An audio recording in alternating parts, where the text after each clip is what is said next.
Hi, Carrie Sparks with Empire Title, your Arizona title gal, here today with Brian Reed from Neighborhood Loans in Chandler. And we're going to talk about buyers. It has totally been the topic that we've been discussing in the marketplace right now is, where are these buyers? What are they looking for? What's going to incentivize them to step out of a rental or maybe even their parents' home and into the home ownership world to start building wealth, to start getting out there and building a portfolio, give them some optimism.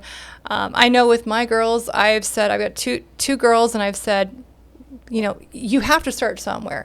And maybe it's not a 3-bedroom or 4-bedroom, 2-bath with a 3-car garage and a swimming pool in the backyard on a 1/4-acre lot. Maybe you start in a condo. Maybe you start in a townhome. Maybe you start in a 1,200 square foot home in a city that maybe may not be your dream city to live in, but starting somewhere and showing people that you can get in there and you can start building equity, and maybe you stay in the home and you hold it, you cash flow it as a rental and go to the next one. I know that I had that conversation with one of my girls and really talking about buyers and how do you get them off and show them the optimism that is out there. And like I've said to you before, I mean, when I'm asked, when's a good time to buy, I always say yesterday, let's get in here. I realize things are a little bit flat on equity growth right now, but it's still growing. And do you want to pay your landlord's mortgage, or do you want to pay your own and have some pride of ownership? And I'd love to hear what you have to say about that. Thank you, Carrie. Appreciate the question. I'll start with this. I can't tell you how many times I get a call from an agent or a customer that has been pre-qualified with another lender, and they've been pre-qualified for 3-4 months. They haven't bought yet, and they're just waiting, Well, we're just waiting, right? Waiting for what, right? And so when they talk to me, before you know it, they're all in it. They want to buy, and they want to move forward, and they'll reach back out to their agent and say, we need to go out home shopping. And the agent will call me and say, they've been pre-qualified for 3 or 4 months. Like, what changed in your conversation with them that enticed them to actually want to buy?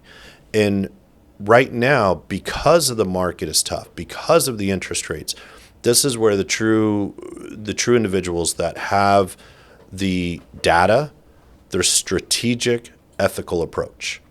And so it's not just about, I beat out so-and-so with a lower rate and a lower fee, use me, move on. You have to actually sit and break down that return on investment, where the market is going, what it means to them, what yield and return it has for them, how it helps them in a bigger picture in their life and retirement and all these other things, that it's a much bigger picture than just the transactional approach of the interest rate. And this takes true professionals. This takes people that understand the market, people that understand where it's going, what the return on investment is, and having that discussion. And too often, loan officers don't have that knowledge or that data or that strategic approach to make the customer feel comfortable about buying. So when they get off the phone with that loan officer, they're just like, okay, well, I'm going to wait for the rates to come down. I'm going to wait for a cheaper, lower rate and fee. But they don't understand the impact that has to them by waiting.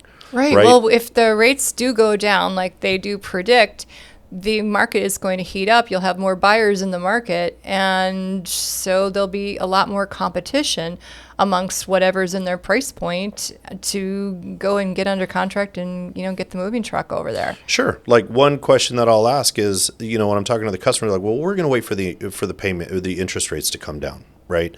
And I said, I don't know if you realize this, but for every 1% the interest rates drop, the house hyperinflates by 5%. So the previous loan officer that you were speaking to, did they run those new numbers at that lower interest rate, at that higher purchase price of equity that the seller's getting that you're not getting?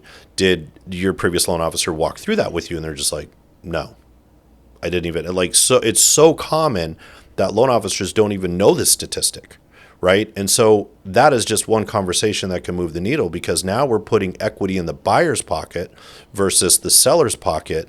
And ultimately, if they come back out in the market, they're going to actually be paying the same amount with the lower interest rate because the purchase price is higher. And a lot of times they won't be able to find the inventory, and that new payment may be better. May be higher, but they just feel better and they have the warm and fuzzies because they got a lower interest rate. But they don't realize that the payment is actually the same and they didn't gain the equity. So it's things like that that you have to have these discussions. Right now, I think we're going to heat up because we've seen a little bit of softening in the last 4 or 5 months. But right now, before a Fed cut, we're going to start to see it spike the other way. So these customers that are coming back out, they're going to be here in September and October when interest rates may be a little bit lower.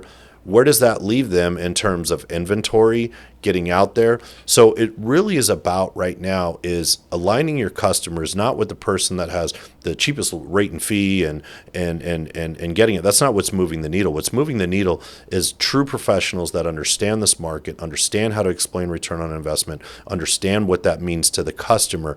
That's what's actually driving the customer, because the customer wants to feel like they're making a good decision at the end of it and that this is actually adding to their overall income, instead of just looking at it transactionally as, well, I just got the lowest interest rate and fee. A lot of customers are not considering the fact that real estate is not a depreciating asset. You buy a car, you drive it off the lot, it's devalued the very next day. Then interest rates matter and your payment matters because it's a depreciating asset.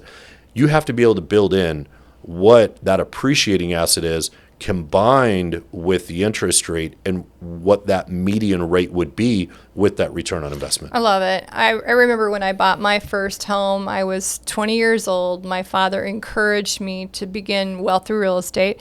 I remember walking into my house for the first time thinking to myself, this is just not my dream home.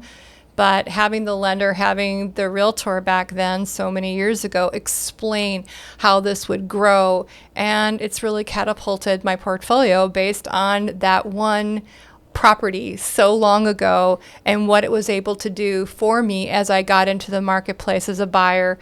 And I did turn around and sell it for a nice profit, and then I bought another home that was much more toward a dream home. Yeah, I'll give you one example. I had a customer that called me 2 weeks ago, 23, 24 years old customer, and they were looking at buying their first house. And of course, they're looking at the future. They're looking at, when they're 60, what this is going to look like. And I said, look, we can sit down and I can walk you through a buying process over the next 5 to 6 years, right? I can help you build and put money into a fund that you're able to, within 7 to 10 years, have close to $3 million sitting in the bank. Your dividend and interest income on that is like $150,000 a year without even touching the asset. I'm going to teach you how to get this retirement with buying properties, holding, and buying it in a strategic order. And it just blows them away because they're just like, wait, you're telling me by the time I'm 40, if I make the right moves, I can have retirement with just dividend and interest income just based on my investments. Like, let's start this. Let's get going.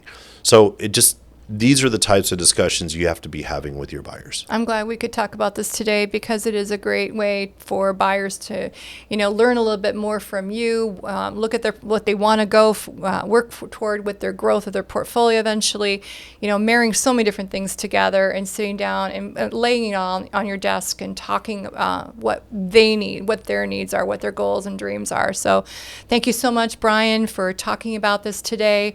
And how do they get a hold of you? Brian Reeve, Branch Manager at Neighborhood Loans, 602-741-4801. Thank you. Thanks, Brian.